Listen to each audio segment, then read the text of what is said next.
Hello everyone, কেমন আছো সবাই?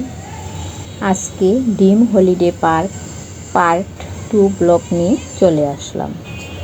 কোথায় কোথায় গিয়ে ভিডিওর স্কিপ নিলাম সবই তোমাদের শেয়ার করব। এখন স্পিড বোট চড়বো বলে সোজা চলে গেলাম টিকিট কাউন্টারে। টিকিট কেটে স্পিড বোটে চড়ার প্রস্তুতি নিয়ে একে একে সবাই কিন্তু স্পিড বোটে উঠে পড়লাম। সবাই গল্প, হাসি, চিৎকার, চতুর্দিকে জল থই থই, সবুজ গাছগাছালি ছিল, গ্রামের প্রাকৃতিক দৃশ্য, সুন্দর এক মনোরম পরিবেশ উপভোগ করলাম। আর এই যে দেখছো, স্পিড বোটে বসেই কিন্তু ভিডিওর স্ক্রিপ্টগুলো নিয়েছিলাম।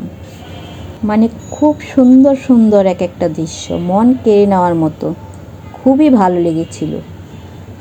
মনে হচ্ছে জ্যান্ত পশু পাখি এখানে হাত পা নাড়াচ্ছে, মুখ নাড়াচ্ছে।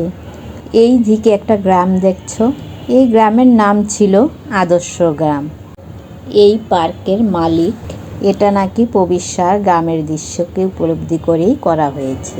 আমি ভিডিও করলাম, তোমাদের দাদাও কিন্তু লাইভে ছিল।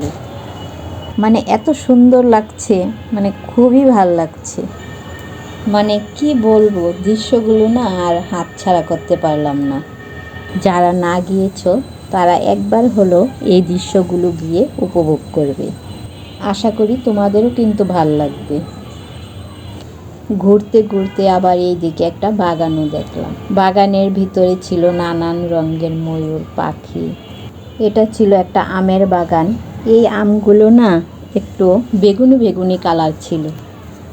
বলতে পারবো না এটা কি আম। তোমরা যদি এই আমের নামটা জানো তাহলে তোমরা কমেন্ট করবে। আমরা থাকাকালীন সাদা ময়ূরটা পেখম খুলল।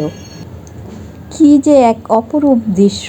যতক্ষণ পর্যন্ত পেখম খুলল ততক্ষণ পর্যন্ত কিন্তু ভিডিও করা থেকে আমার হাত থামলো না। এত সুন্দর দৃশ্যের মতো যদি কারো মন থাকতো তাহলে মনে হয় কারো মন থেকে সরে দাঁড়াতে পারতাম না। তোমাদের দাদা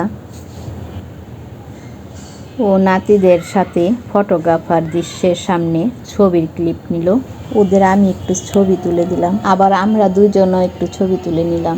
টাইটানিকের মুভির দৃশ্য চোখে পড়লো, তারও একটু ক্লিপ নিয়ে নিলাম।